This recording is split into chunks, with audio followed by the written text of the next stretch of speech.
Tozana Kibumba. Tozana Kibumba. Namoni nzela Kibumba ezaka bilanga. Tozana tomona namoni bilanga, biloko ya kolo ya kolia ya kolona. Mais nde balobaka no akaba bitumba banini me bilanga sale mandini. Pour place masasi eza bilanga ko sale matin. Namona bilanga na Kibumba moete. Bon, en fait, malgré la guerre, les gens se démènent puisqu'ils ne peuvent pas vivre sans manger. Ils sont obligés de cultiver. Et la seule façon de survivre ici à Kibumba, c'est de faire la terre, cultiver la terre. Ici, on cultive. Ça dit richesse et art et bilanga. Effectivement. L'ongonia na gouverneur, parce que na moni penda FRDC, état de siège. En tout cas, Nzela, vous avez senti FRDC bazar bien éduqué. Bon, après ça va tomber, ceux qui vont télémi, bonjour, nengenini, bozo kende wapi. Mais awa baza ba représenter à club to komi wapi. Toza ko kende siko na bilanga, bo mona kiano bilanga penda. Bilanga ya club to komi wapi. Bozo mona yano bilanga na biso. Bozo mona bino bilanga penda na biso, nde loko ngai na ye na Kibumba ko visiter. Boko comprendre que non epenge fofana na baki avant que mikila poto to diema kesela photo vivre mboka na biso na retour na nga na ko telema place ba boma ambassadeur italien boko mona même panneau boko mona volcan na zana mona mboka bovik o aza penda initiateur club to komi wapi awa na Goma tozo kende siko na bilanga toza na Kibumba batoto ya este batoto ya Goma batoto ya Kibumba amujambo na ebike bozana France, Belgique, États-Unis, Canada, pour comprendre que awa choix isate moyen ko se débrouiller yango wana. Bozo sentir modèle mabele o eza penda na vitamine, batie bangre chimique te, mais pour comprendre des choux eza awa, solo eza awa, nguba, bakoko. D'ici là toujours kota na bilanga na biso, ne place bozo sentir que non Eliezer Tambwe ata ofingi ata o critiquer. Na Kinshasa est-ce que yo totiki gomati tokomi na Kibumba est-ce que yo bayebi mais tozoke na bilanga ya pesa moninga soyi bango balobi côté na bango guerre nini bango a eza bilanga boko sentir degré mabele ya Kibumba ndenge eza na vitamine neto kotiki Kinshasa oke na matadi to bom mona mboka boviki na semani bon omoni vraiment to pesi pe yo d'abord merci na mokonzi na biso honorable ndeko Eliezer Tambwe parce que ye nde aza initiateur ya ba action nyonso ya PMS pe lelo ba décider koya kotala bilanga na biso nde vraiment tozokende komona nini to sali. Kibumba Goma c'est combien de kilomètres? Kibumba Goma c'est 45 km. Ah bon? Voilà, nous sommes en train de faire notre travail na 45 km wana ofana vraiment pe na makesela na biso bazui vraiment wana ya koya nzela mobimba nzela même nzela ngwa Kibumba nde na moni pe sous volcan na mona toujours fondation maman Olive pe kaka na bilili mais le pe na suite ya koleka volcan koleka pe place ba bon ambassadeur italien oyo peno en tout cas nazo pe sabino merci ya komona courage pena ya boyi nini okikoloba na Swahili na bana nyonso ya Kibumba bana nyonso ya Goma oyo bazana mikili ya poto bamona toujours mona mboka Eliezer balobaki ke no jour no kende na est na Goma jour no kende na Boui ma banda ko ya est lelo te diema kesela bakenda ba Beni bakenda ba Aru bakenda par-ci par-là ya entrée même ya M23 on a Eliezer ya aw nino ki koloba na Swahili na message na bato nyonso o baza derrière mona mboka Eliezer na ba idée na ye o baza bana Kibumba bana Bunya bana Goma kwa batoto yote ya Nord Kivu ya Kongo Mobimba na washukuru kwanza kupokea honorable Eliezer Tambwe. Tunaomba kwa watoto wote wa este waweze kusutenir Eliezer Tambwe.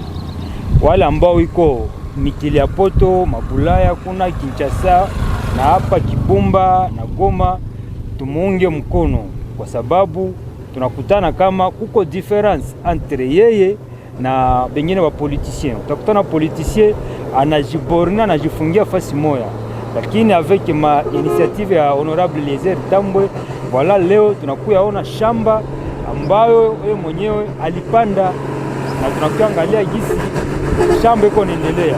Merci. Asante sana baba Bovi.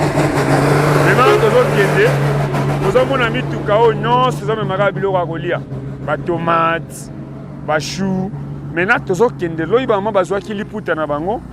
Maintenant tozo kesko yo na bilanga. Dieu m'a kessé là. Merci parce que ça facilité. Mambo to monaka toujours na ba image mais biso mo tozo palper doigt et Penge Fofana Dieu m'a kessé là na Kibumba. Merci.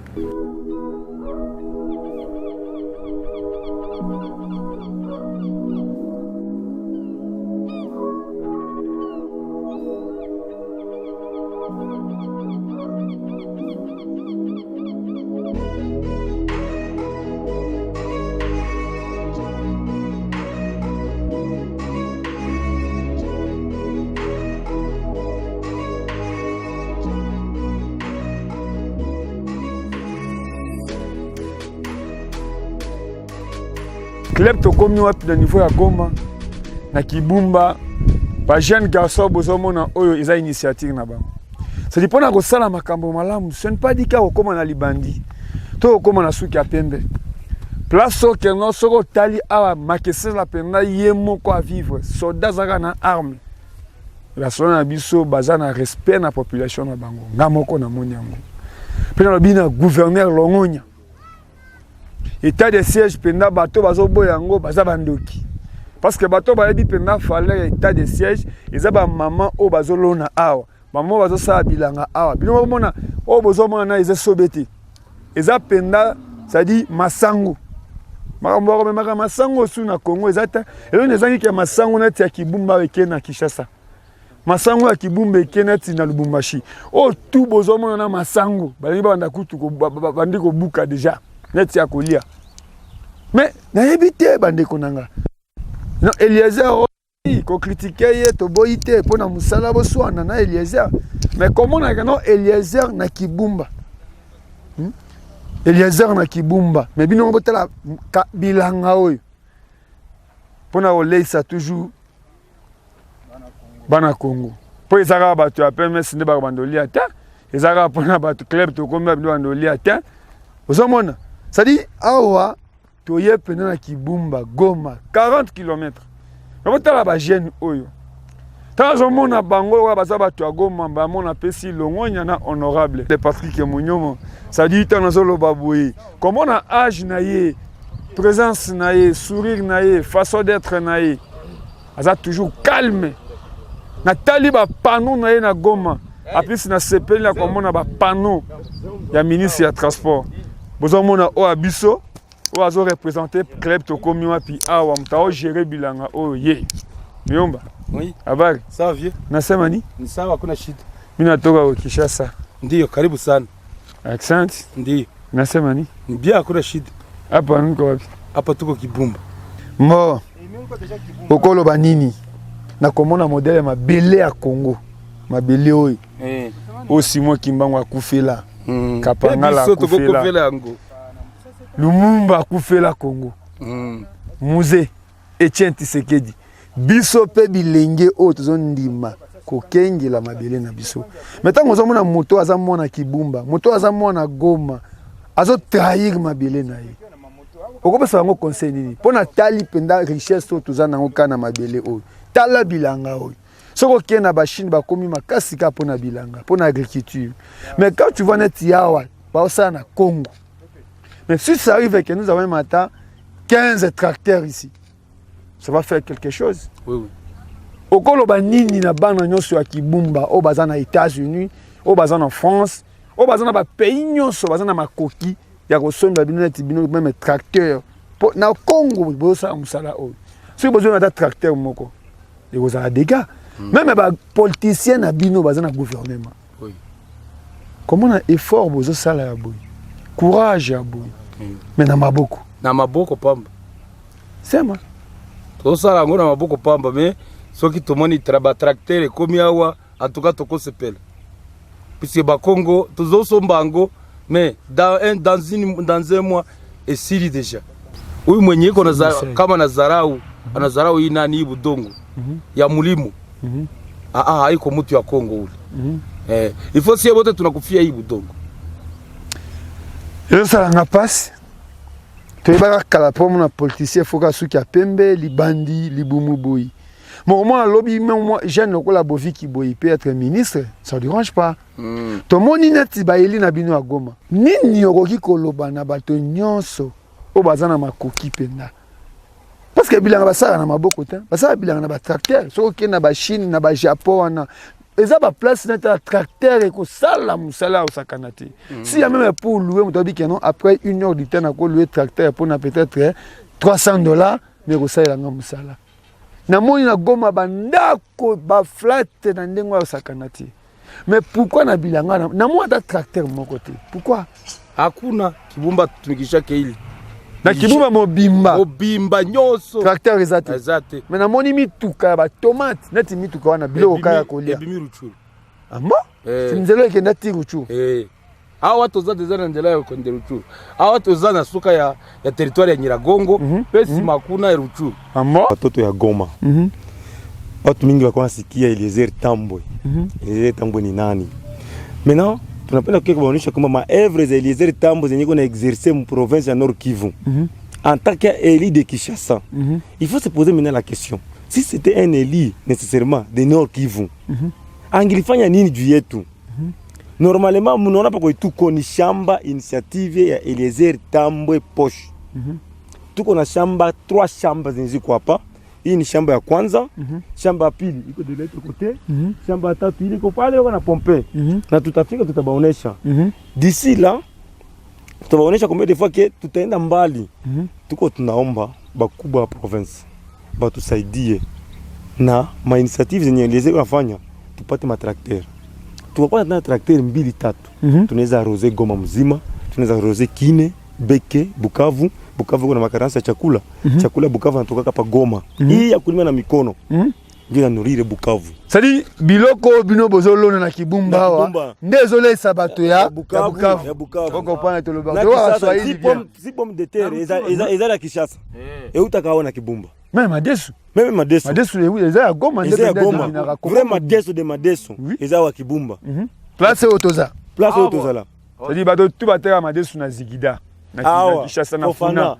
Ça dit, et où tu as rendu place? Si on tambola awa na kibumba, on dirait que Madesu ndio ozotambola nango. Place au Bolonini. Awa. Oh, eza matuta. Matuta ndeni. Matuta c'est là où on plante les pommes de terre. Donc à l'intérieur il y a des pommes de terre. On a déjà planté ici. Donc on a déjà planté. Donc on attend tout simplement que c'est pour lever les nez. C'est à ce moment-là que nous allons maintenant comment encercler ça et comment maintenant pouvoir pulvériser. Siko to soki ndo wapi? To soki deuxième champ. Il y a PMS. Il y a Eliezer Tambwe Poche. Il y a Maboko na Congo. Il y a Maboko ya Congo. Mais moi je préfère que tu dis quelque chose. Oui. Président Félix a une moi initiative ya bien. Même biso mo tozomona même alege tout bato bazobundisa buzo makambo ebele. Neti bino awa. Si état de siège eloko ezate boko sa bilango ta. Bino ne fona yo kabino penda. Parce que même un député national Patrick Monyoma, honorable Fulukuta, a kozwa nde information na bino peuple. Neta to tiki Goma. Toye na Nyiragongo. Toye awa 40 km. Soki masa sezo beta to mabeza okosala bilanga te. Neti mwana wana. Soki insécurité za akoza na bilanga wana te. Okota na kine okoma. Tango baloba que non état de siège est simité. C'est lo bino atoboza botala valeur état de siège. Boko lobani. Non, qu'on ne vous trompe pas. L'état de siège est en train de travailler. J'espère que wakati ulitoka tunatoka Goma, tunafika hapa Kibumba. Kila njia ulikuta soda. Bano kosite. Okay, kuba tuko Tanzania. Fofana, pourquoi ulifika Kibumba or que vita iko Kibumba? Or tu es sur terrain. Hapa tuko maeneo ya bien. Tu es sur terrain. Tu es bien sécurisé que Kinshasa même. Tu comprends, Fofana? C'est pour cela qu'on peut dire que l'état de siège est en train de travailler. Bon, si vous avez l'autre, tout le baboui. Vous avez deux groupes. Voilà. Groupe pour le état de siège est long. Vis-à-vis de l'air. Groupe pour le lobby qui est état de siège est tikala. Yo. Parce que si vous avez tout long l'état de siège, vous comprenez. Etani. Oh. Tout long là, tout tika. Si balongoli nengo, il y a état de siège. Je peux dire que ça serait catastrophique. Parce que même le trafic de minerais actuellement, ça ne passe pas. Maintenant, les gens là qui passent avec les minéraux au niveau de notre pays voisin ici, ils sont en train de lutter tout pour tout pour qu'on puisse seulement enlever l'état de siège. C'est-à-dire Koyokayo, bino atobosala kabilanga boy, neta atouti Goma. Goma Kibumba 45 km pour arriver à Nyiragongo. Maintenant, au sali bilanga na ona kimia, ozongi to lali. Ba bilanga na biso zo sala ngwa sécurité. On touti Goma, tiawa. Ça même s'inquiète. Nyiragongo na okaka. Ochu ye de bosonanga. Toko kimi kolala wa problème kozala te parce que maintenant au monde basoda wazakuna. Basoda wazakuna bazo kengela ti kuna baruchuru basoda wazana kati ya balabala ti kuna. Donc omoni gera oyo ya fandaka kuna na bamilima na bangomba kuna. Bangomba na moni songe wana. Ya fandaka kuna. Yena kolobise na suka pesa sina sisi ko visiter bila. Alors pona biso to koloba nini? Ba intérêt à ba politicien oyo nezo diviser ba parti oyo. Ba susu balingi o état de siège ici là parce que bazana ba intérêt na bango. Omoni kala ba minéraux zaki ya koleka kuna ba grande barrière. Ba minéraux zaki ko uta masisi. Bino boza minéraux wezara kombo papa. Bino boza na ba minéraux nini tangilanga. Tozana coltan, ezana masisi. Tozana casterite, kuna na bawalikale. Tozana oro, kuna. Tozana ba manganèse, donc ba minéraux bel tozana ngwa. Alors ba politicien na richesse sur l'agriculture. Omoni biso toza ba jeune quand même. Nga moko ato bango nyoso baza ba licencié. Penga moko toza ba licencié. Tosili c'est déjà la classe na biso. Mais yo tanganini papa, licencié le biga yo licencié. Nga na tangi développement rural planification des projets au monde. Nga na za grand planificateur, nga moni bango nyoso baza ba moto na ba domaine nae. Nga na za grand planificateur de projet. Sikoyo boviki. Aina ba kusanelo ko ndiema kesa kuta ebisinga. UDPS au pouvoir, slogan les peuples d'abord. Oui. Ministre de l'Agriculture, c'est UDPS. Oui. Ministre de l'Agriculture, UDPS. Pe aza mutu a este. Mais comment on a bilanga depuis toya nzela nyoso na Congo. Oko sa ministre wana oko tindele message. Parce que vous méritez d'être même avec 4 tracteurs. Que bon louer ngata par mais boye bika que non na Nyiragongo besoin de tracteur plastique. Mais na ça ga ba hotel kaka. Mais vous avez le ministère de l'Agriculture, et ça, moi, na bino. Ça ne veut pas dire que ça na est, non. Mais madame, je suis à bino des gens qui ont des Congo mobimba. Pomme de terre, des gens qui ont des Congo mobimba. Bino, on a bino des gens qui ont des petits, babuka, vous n'avez pas de quoi le bino soit là. Mais vous avez ça, on a Congo. On retient de la message d'agriculture, ni pe, premier ministre Samal Kona, le baga lingala, le baga swahili. Donc, il y a des langues nationales. Je préfère, tu peux parler français, oui. Tu peux communiquer à Swahili, oui, parce que c'est la langue nationale. Na qui concerne l'agriculture, bino batu a este. Bino ne besoin de diriger ministère, on a. Bon, fofana omoni ministre de l'agriculture, oui, azana IDPS Birianze, le ministre de son excellence. Azam de la province du côté de la Azao ya na territoire ya Ruchuru awa. Aza na territoire ya Ruchuru. Mutu Ruchuru awa, mais dans liboso na nga Nyiragongo. Aza mutu ya pembe na biso. Mais le problème c'est quoi? C'est de voir que non, lui-même quand même, il n'est pas d'abord quelqu'un du domaine. Il n'est pas quelqu'un du domaine. C'est là où il y a un grand problème. Au moins ce kinga na comme ministre de l'agriculture.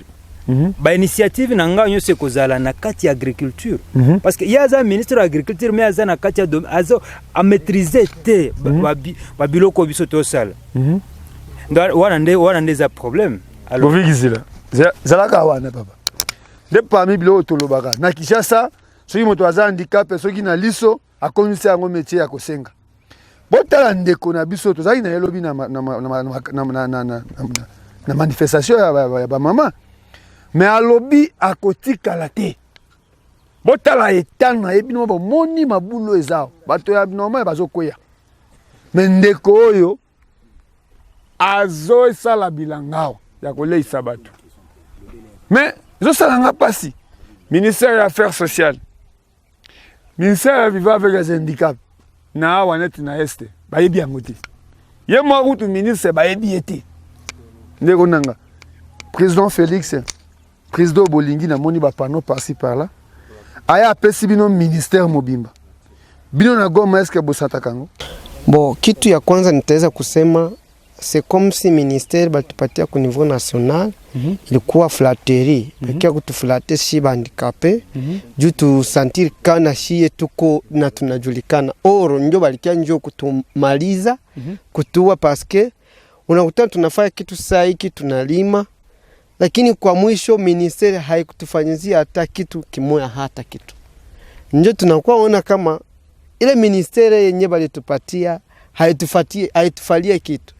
Vomia ingelikuwa haiko tungeliishi tu juu hakuna kitu yenye iko natufanyizia.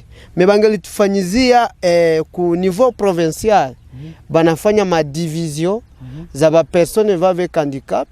Banatupatia meme ataka taxe mu ma province. Tunakuwa tunafanya ile recette na shina tusaidia kufonctionner kwa ba personnes avec handicap.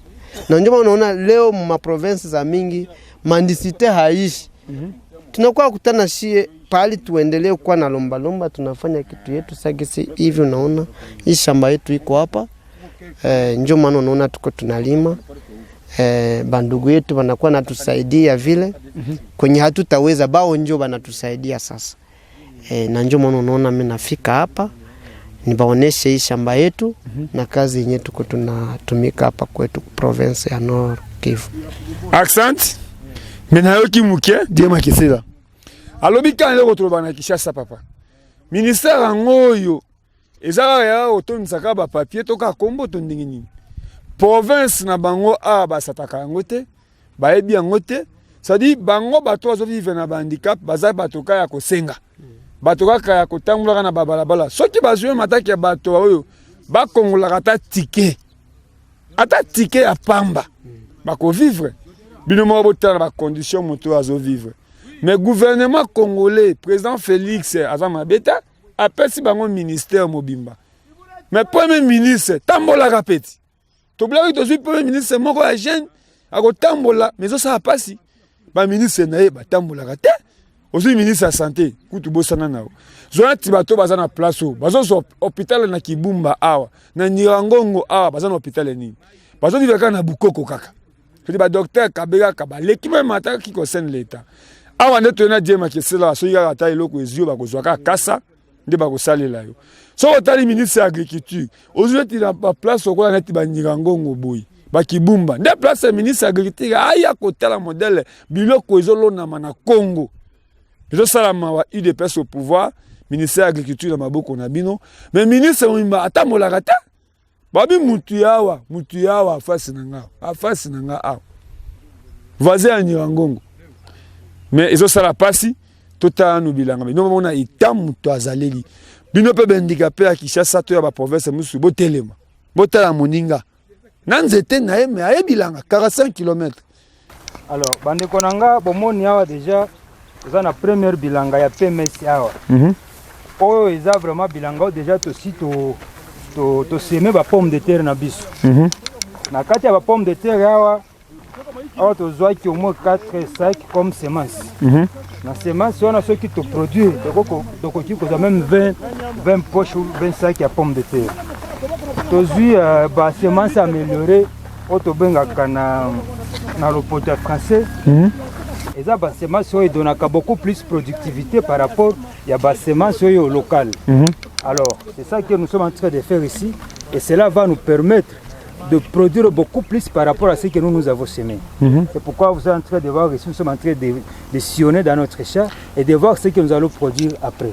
Après la production, si nous produisons, là on loue toujours en véhicule. Sur le véhicule là ainsi qu'on loue ceux qui vont maintenant charger à partir d'ici, parce qu'ici nous sommes aux côtés de la route et c'est à partir de la route là que les gens vont charger le véhicule avec nos pommes de terre là, nous irons directement à Goma. Mais selon, si vous pouvez, vous louez peut-être une véhicule qui peut prendre peut-être 2 tonnes, 3 tonnes, selon la facturation, la moyenne, c'est combien pour quitter ici pour arriver à Goma? Ça dépend toujours de ce que vous avez produit. Parce que chaque production dépend toujours de ce que vous avez semé. Si vous n'utilisez bon, ici on utilise un peu d'engrais pour lutter contre les insectes. Parce que vous voyez qu'ici il y a toujours les insectes. Dans chaque partie du sol il y a toujours les insectes. Et nous utilisons peu d'engrais pour tuer les insectes. Et cela nous permet de bien produire. Alors par rapport à ta question, on dit que non. Le moyen de transport dépend toujours. Si ça arrive que les produits peut-être 2 tonnes, 3 tonnes, le moyen pour payer la véhicule. Là, on doit faire maintenant des tours. On fait premier tour, deuxième tour, pour voir si on peut terminer d'abord ce que nous avons produit par rapport à la productivité du champ. Ça, on fait ça. Merci, mais juste tu peux m'aider. Oui. Je peux poser une petite question. Qu'est-ce que tu peux dire à tout le monde, comme les amis qui sont derrière Honorable Eliezer par rapport aux deux initiatives les histoires que Eliezer fait, tout le monde qui est derrière Honorable Eliezer, comme les gens de Nirangongo, qui se trouvent au niveau de Kinshasa, Angola, Brazza, Europe, comme toi tu es là, tant qu'il y a la foi de Nirangongo. Voilà que nous, comme le président dit toujours, le peuple d'abord. Le peuple d'abord commence par nous-mêmes. Et lorsque le peuple d'abord commence par nous-mêmes, nous devons aussi on peut marcher petit à petit. On doit aussi contribuer à notre façon de voir si le peuple d'abord va réussir. C'est pourquoi voilà que nous, tous ceux qui peuvent soutenir d'abord l'honorable Ndeko Eliezer Tambo, parce que bilanga nyonso bozomona eza initiative ya honorable Ndeko Eliezer Tambo. Ya azana Kinshasa, comme azana mandat national, comme son député national, il s'est dit que non, on ne doit pas seulement rester là Kinshasa, mais on doit planifier, intensifier l'activité nyonso na kati ya mboka. C'est pourquoi là nous sommes ici en train de voir ce que lui a semé. Nous sommes là comme des gérants, mais celui qui sème toujours, c'est honorable Ndeko Eliezer Tambo. C'est pourquoi vous êtes en train de voir que nous sommes avec Fofana et tout le monde, l'équipe est là. Alors, tous ceux qui soutiennent honorable Ndeko Eliezer Tambo, vraiment, nous vous saluons d'abord et nous avons besoin d'un tracteur. Voilà, c'est tout ça. Si on a 3 ou 4 tracteurs, nous pouvons vraiment bien produire avec nos tracteurs. Parce que si on n'a pas de tracteur, voilà, ici nous cultivons artisanalement. Alors qu'avec la roue là, on ne peut rien faire. Si vous avez un tracteur, nous marchons. Si vous avez un tracteur, il y a aussi même d'autres amis qui vont commencer à louer tout cela. Oui. Ça donne quelque chose dans l'association. Oui, si nous avons des tracteurs quand même, nous pouvons, voilà qu'un tracteur peut cultiver même 2 hectares par jour. C'est ça. Nous avons besoin de tracteurs parce que si nous avons 3-4 tracteurs, vraiment, nous pouvons même faire lutter contre la malnutrition dans la ville de Goma, ce qu'on a à propos du sud Kivu Bukavu. C'est parce qu'on n'a pas de moyens. Les moyens de l'honorable sont limités. Alors si ces moyens sont limités, maintenant, il aura besoin qu'il puisse encore avoir tant d'autres choses. Mais c'est parce que ces moyens sont limités. C'est pourquoi nous nous disons que nous, avec ces moyens-là, il ne peut rien faire de lui-même. Il faudrait qu'il y ait toujours des moyens là suffisants pour voir ce que nous allons faire d'ensemble. Et c'est là même que nous disons à son Excellence, Monsieur le Président de la République. Non, il faudrait toujours appuyer les gens qui ont de bonnes visions. Mais on se demande pourquoi, jusqu'à maintenant, le ministre de l'Agriculture, son Excellence, Monsieur Birians, c'est un fils de la province. Mais les projets de l'agriculture ne sont pas intensifiés dans la province. Ces projets-là sont limités, alors que nous attendons vers la fin du premier mandat du président de la République. Alors comment est-ce que nous allons cultiver? Nous sommes ici comme les agriculteurs. Alors comment est-ce que nous allons faire? Il faudrait que le ministre puisse nous appuyer comme nous sommes fils. Votre fils, non? C'est notre fils. C'est pourquoi nous avons dit que non. Lorsqu'on n'est pas du domaine, vraiment on ne saura pas le besoin. Moi je préfère que tu donnes ce message à Swahili.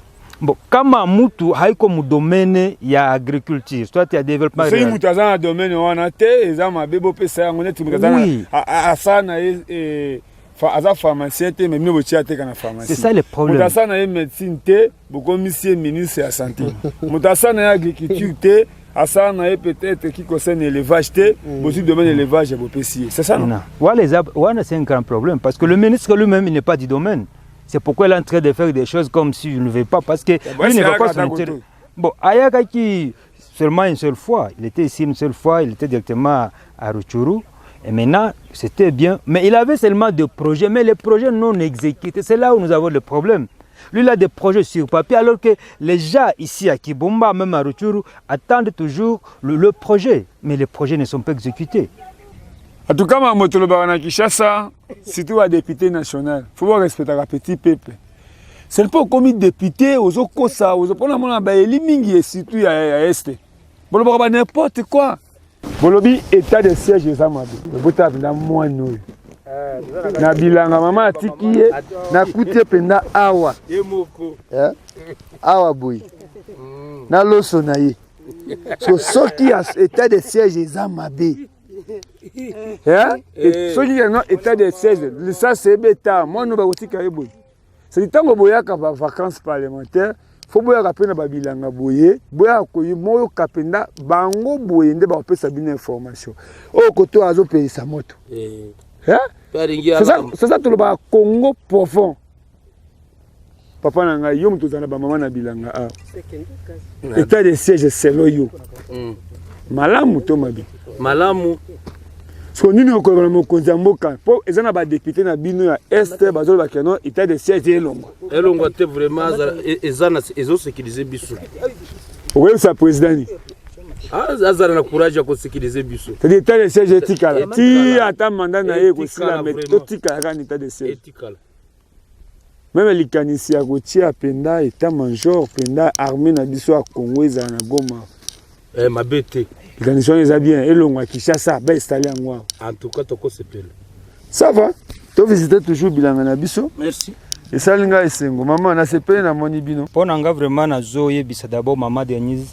Nakeye Tshisekedi comme première dame ya mboka na biso mpe moto ya kote oyo mpe moto ya mama ya Congo mobimba okomi mama ya Congo tala bamama oyo bazosala bilanga na bilanga na bango nde bazoleisa bana mpe babilanga oyo bapomme de terre kobima tokolia yango na Goma tina Kinshasa alors bamama oyo baza na besoin yo mama o soutenir bango osali fondation pour que fondation na yo ekoma awa na Kibumba parce que fondation Denis Nakero ekoma kite awa tozo senga yo pesa bango seulement mais de vrai appui wana financier pour que ba continuer bango moko balobi que no baza na besoin ya ba engrais wana parce que déjà problème ya sol musala ministre de l'agriculture aussi mais même ko kabela batata ba produit wana ba engrais wana ça pose problème non ministre aza comme si azala kate parce que au moni bilanga nyoso eza même te na mais ya ministre même mais ya gouvernement eza te pe to kotia même na avion eye net maman Blandine maman Julie Mubenga maman Coco ba produit bosala baproduit tozaka na engrais chimique toza na iloko mosusu eza produit balobaka yango ordomir mosusu eza ditane wana ezwaka barole nini na bilanga wana etikaka bilanga ezala bien evimba insecte ata eye ekosala eloko te na bilanga ekosala te insecte ekosala te toujours mabele na vitamine boy c'est-à-dire toza Congolais, il faut lakisa bilembo. Ce n'est pas dit que za muluba, il faut que makana na mbujima itona kananga te. Et sengeli place tout komi ça dit ba koko na obaza. Po koko na biso ndeka moko. C'est pas dit que za mutu ya Congo central tonte. Na la télévision eza classe mobimba. Tomona ba pomme de terre, na ba sac, na ba alimentation, na ba marché. Mais awa moni ndenge zao vous découvrir ce que Bolanda court bien. Ça dit, batali na ba 1 mois. To ba buka pomme de terre. Ko buka ngo ezandenge nini. À un moment donné, ba kasa wa yokoma niveau bete eteli to ekauki. So pona ko yeba keno bambume koti. Ya?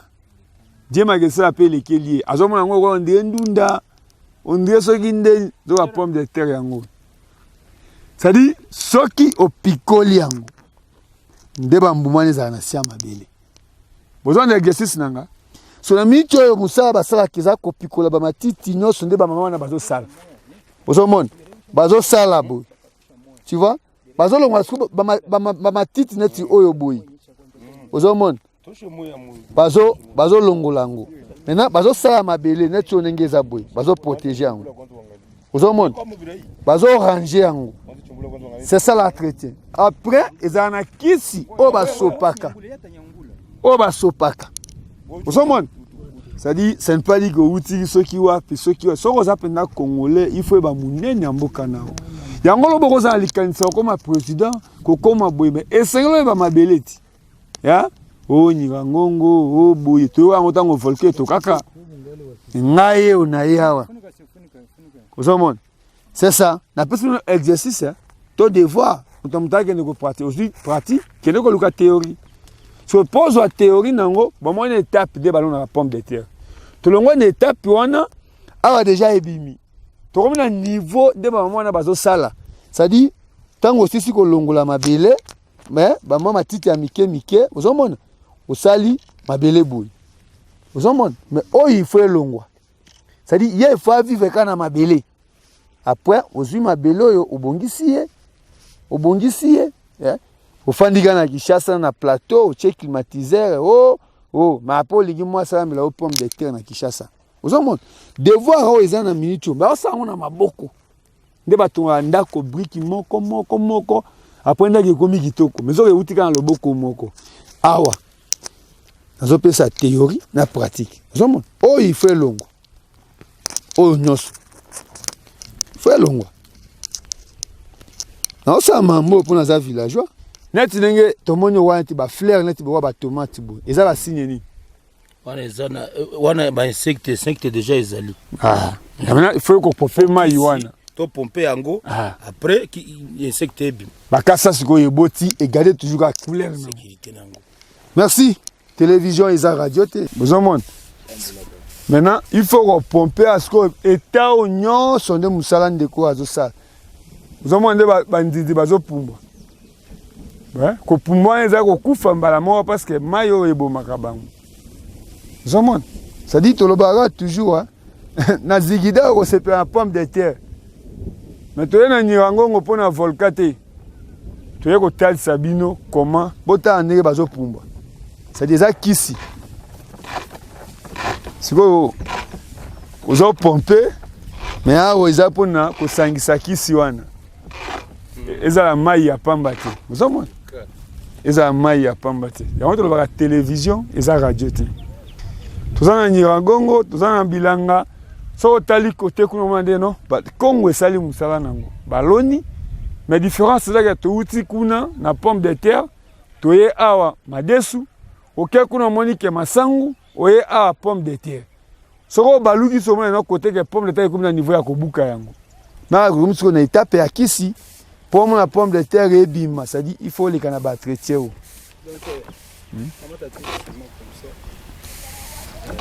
ozomona zobima bina na vitesse so otali amna mai ezwi c'est ça bon awa toza na kati ya mosala na biso tozo ya PMS tozopesa lokumu epai ya Eliezer Tambo honorable na biso parce que mosala oyo ezokende vraiment très liboso bamama na biso nyonso bamama Viki bamama Debo bamama Kapi bamama nyonso baoyo basouteniraka honorable vraiment eza bien pe bapapa nyonso ya PMS vraiment ezosala kitoko komona babilanga oyo ndenge nini ezokende très très bien alors awa vraiment toza na ndeko na biso Fofana ye moko aza na kati na biso ya bilanga oyo bauti Kinshasa komona réellement si ce que nous disons c'était vrai ou bien imaginé.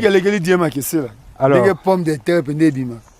Alors, vraiment, c'est la réalité. Voilà que ça nous reste que quelques 2 mois pour maintenant arriver à la production. C'est là que nous sommes en train de travailler. Heureusement, Fofana est là. Oui. Alors, nous sommes quand même bilanga PMS. Kobanda kuna na se ti parti kuna likolo. Nous sommes bilanga PMS. Bomoni ba jeune nyoso. Toza na secrétaire, toza na vice fédéral, toza na porte-parole na biso Mzee André. Bango nyonso nde bazotia maboko pour que bilanga oyo ekende liboso. Voilà.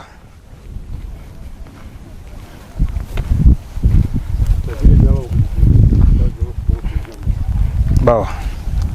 Napesi merci na balandi nyonso ya tokomi wapi parce que ce n'est pas facile. On a le toujours. Et bandeli émission topesaka bonjour, topesaka mbote na bandeko tout balandaka biso. Pourquoi bolandaka biso? Parce qu'à chaque fois étape na étape tu l'acceptes toujours vérité. Tokomi wapi bandana mukolo nango akosaka te. Entrée à M23, mon mboka Eliezer na diema ki ça va l'accepter comment même atami tukana plaque ya RDC zokati ya Rwanda. Tato lobaka Rwanda, oui, to lobaka Rwanda ka pona sentiment te. Mambo tomoni to lobiki Rwanda.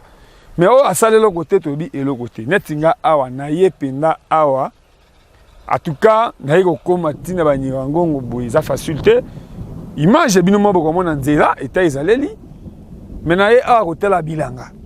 Made sous place utaka, pomme de terre place utaka. Pe biloko ndele sa mingi batu ya Bukavu, batu ya Beni. Mais ça nga passe ya ba place ya boye. Okomona mutu, aola ta veste, aopeli sa climatiseur, ateli. Oyebi place oti. Moza conseiller à ministre de l'agriculture. Il y a un problème maintenant à grand frère papi. Aux hommes militaires aux à la place à boy. Pourtant on repère sa ministre rapport et vous allez bien. Si on servait un bon matin ministère et quoi ça discuter que le gouvernement est coué. À quoi au cas ministre de l'agriculture peut le peuple d'abord il dépêche au pouvoir. On doit ça bien na Congo. Beaucoup moins avocat c'est à dire ma question to komi pena likolo. Bon na qualité ya bilanga ezawa. Biloko eza na bilanga. Côté ya kolona, côté ya kobanda ko salazan bilanga, côté ya keno biloko pe ebeli. Mais si bananga na moni volcan, babi c'est leur histoire. Ba volcan eza ba sorte ebele na ba kombo ebele. Nde donati na ba lac qui lac Kivu eza, lac Tanganyika eza. Mais na tout na mona mboka boviki, ngata ka mopanzi sango. Ngomba onazo mona milingi zo tutuka oyo. Eza nini? Mona mboka boviki? Ouais. Volcan oyo. Ngomba wana eza volcan Mikeno. Mikeno to ka pe na ba histoire? Nde volcan wana. Eza ki akala. Ouais. Actuellement eza pardon, eza opérationnel te. Ebi misaka toujours mai. Na matope. Mai na matope. Na poto hein. Nde eza mosala nango. Soki mbole beti ebele parti nyonso awa. Kuna poto na mai. Kitaka. Mais eza opérationnel na noté. Ici est vandi na yo. Mais sur l'histoire, c'est une volcan oeza koni. Eza volcan oyo eza connu, c'est un volcan là très connu par rapport à son ancienneté parce que c'est un volcan qui dure vraiment de longtemps. Alors par rapport à ce milieu ici, nous travaillons ainsi que engrais, il y a les engrais de ce milieu ici, aussi quitte aussi le volcan parce que dans le volcan, nous avons toujours des engrais volcaniques, oui, qui poussent à ce que nous plantons ici, le grain puisse aussi pousser dans de bonnes conditions. C'est rapport au volcan, moi, je suis richesse, non? Oui, et ça, richesse, ceux qui déjà vous travaillez au-dessus de ce volcan-là ici, c'est aussi, le volcan donne aussi de l'engrais. Au moins, le volcan, il y a un après l'éruption, ceux qui vraiment bossent, ceux qui bossent l'activité. Normalement, il y a des déchets, normalement, il y a des sodas, il y a des déchets. Vraiment, ça donne toujours l'engrais. C'est ça qui nous fait mission de voir ça, c'est le volcan Mikeno. Merci. Baba. Oui. Jambo. Jam sana. Hapa iko wapi? Hapa tuko Kibumba. Tuko Kibumba. Oiko ebisanga nini pona volcan oyo? Ni oyo ya bofandaka nango abozosala nango pe bilanga. Volcan hii tangu zamani wazazi wanatuhadisia ya kwamba ilikuwa ikitosha tu mai na matope. Lakini hawakuogopa kuishi nayo. Wanatafuta ginzi ya kuishi nayo kwa sababu ni ya maana tu kwetu. Wakati natomboka tunaprofite tupate mai puisque huku mwingine kwetu hatuna maji. En plus de cela, wakati natomboka pala ambapo ilipitisha matope tunalima, mimea inakomaa vizuri. Merci. Diema kesela zoge logote. Yogana limbole la. Na bato nyonso boyoki Swahili te. Mais ça parmi langue nationale na biso tozana Chiluba, Lingala, Kikongo. C'est dit soki volcan oyo etomboki. Potopoto wana edaka bango. Peneti ya mai eza pembeni te. Ba mai wana ezo couler. Mai wana pe edaka bango. Na bokasi nyonso nde tosukisi penda musala na biso. Ekomika continuité, je passe na ko telema na ko zwa photo place baboma ambassadeur na biso. O ayaka kotala ndenge bandeko na biso bazo vivre awa. E ba dongolo miso. Baboma ye me poni histoire to bosana te, basala pano. Volcan o boyoka nyuka gongo ndenge etomboka. Na kolega pe wana. Na bino bato bofinga inosa ki atongi bandako na mabaya. Babi na États-Unis presque ba immeuble to mona mingi ezali na ba mabaya. Pe inosa va tonga ndako ya mabaya na Goma. Ye moko akoli na bandako ya mabaya parce que c'est le climat na bango, c'est le état na bango a koto. Nga na moni bandako ya deux niveaux na ba mabaya. D'autres pas de ça ba critique moko ya malonga. Inosa tongi bandako epa na bango. Bongo yo. Même na ba fonction zona gouvernement. Ah zo la ministre de l'agriculture awa shebango moko tracteur ezate. Maza ministre ya Congo mobimba. Na yiko sene kolia bato. Mais bota modèle bilanga oyo bena ba Congo na maboko. Diema kesela sakana na nzoto me. Bosimba mulimu te. Place balinga to komi mapinde yango. Oso ata Eliezer aza viva. aye libumu munene te nga pe na koya munene te parce que charge ya Congo eza na kati na nzoto na ngai. Merci na Claire tokomi wapi ya Goma. Je passe les ailes à Moulay. Merci.